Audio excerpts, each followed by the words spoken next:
नमस्कार, आप देख रहे हो बहुजन हलचल। एक बहुत बड़ी खबर निकल के सामने आ रही है। इस वक्त यूपी के राजनीतिक गलियारों में जो चर्चा सबसे ज्यादा सुनी सुनाई जा रही है वह यह है कि क्या सतीश चंद्र मिश्रा बीएसपी के रास्ते जुदा होने जा रहे हैं। हर कोई इसकी सच्चाई जानने को उत्सुक है। अगर इस चर्चा को कहीं से बल मिला है तो उसकी वजह हाल फिलहाल में कई घटनाक्रम रहे हैं और यह वजह भी कि पिछले कुछ वर्षों के दौरान बीएसपी के विश्वसनीय और पुराने सहयोगियों को एक दूसरे से नाता टूटता दिख रहा है। इस चर्चा की शुरुआत इस वजह से हुई है कि 2022 के चुनाव में बीएसपी के चुनावी अभियान की बागडोर एक तरफ से सतीश चंद्र मिश्रा के हाथ में थी।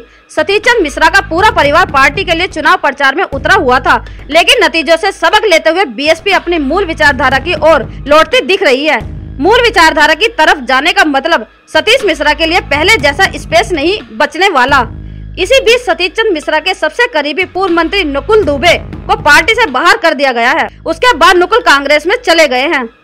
राजनीतिक गलियारों में कहा यह जा रहा है कि नकुल ने कांग्रेस में जाने का फैसला बगैर सतीश मिश्रा की सहमति से नहीं लिया होगा।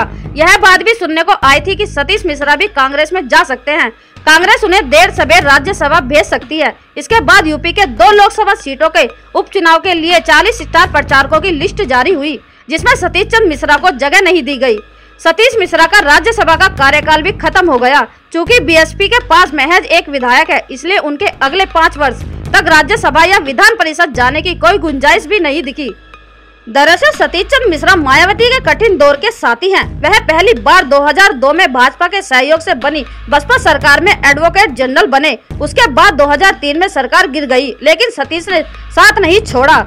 वह मायावती को मुकदमों में सलाह देने के साथ ही पार्टी में रणनीतिकार भी बन गए। जब 2007 में पूर्ण बहुमत की सरकार बनी तो सतीश चंद्र मिश्रा का कद और बढ़ गया। इस जीत का श्रेय सतीश चंद्र मिश्रा को मिला।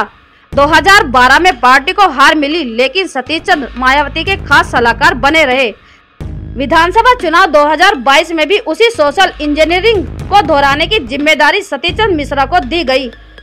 उन्होंने अगस्त 2021 से भ्रमण सम्मेलन करने शुरू कर दिए। विधानसभा चुनाव 2022 के नतीजे आए तो सोशल इंजीनियरिंग को यह फार्मूला उल्टा पड़ा और मुसलमानों ने एक तरफा सपा को वोट दे दिया।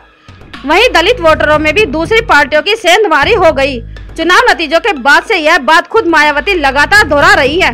उनकी कोशिश है कि किसी तरह उनका कोर वोटर दलित और मुसलमान वापस आ जाए। पार्टी संगठन में भी लगातार वह कैडर को तवज्जो दे रही है। यह बात भी ध्यान देने वाली है कि ज्यादातर पुराने नेताओं में से ज्यादातर ने जब भी पार्टी छोड़ी उन्होंने सतीश मिश्रा को ही जिम्मेदार माना। पार्टी के कई जिम्मेदार लोगों से इस बारे में बात की गई, लेकिन आधिकारिक तौर पर खुलकर बोलने को तैयार नहीं है। ये भी बोलने को तैयार नहीं कि चर्चा गलत है, ऐसा कुछ भी नहीं है। उनका जवाब यह भर है कि हम लोग इस मुद्दे पर कुछ नहीं बोलेंगे। सतीश चंद्र मिश्रा से बात की गई तो उन्होंने भी कुछ स्पष्ट जवाब नहीं दिया। कहा कि मैं लखनऊ से बाहर आया हूं, इस बारे में कुछ नहीं कहना चाहता। चर्चाएं होती है तो होने दीजिए। बीएसपी चीफ मायावती अप्रत्याशित फैसलों के लिए जानी जाती हैं। उनका क्या कदम होगा इसकी पहले से जानकारी किसी को नहीं होती, लेकिन जहां तक सतीश मिश्रा का सवाल है कि उनका बीएसपी और मायावती के चलते राजनीतिक कद इतना बढ़ चुका है, उसके अनुरूप ही अगर उन्हें कहीं से कोई ऑफर मिला तो ही कोई फैसला लेंगे। अब देखना होगा कि सतीश चंद्र मिश्रा कौन सी पार्टी में जाएंगे या नहीं। ब्यूरो रिपोर्ट, बहुजन हलचल।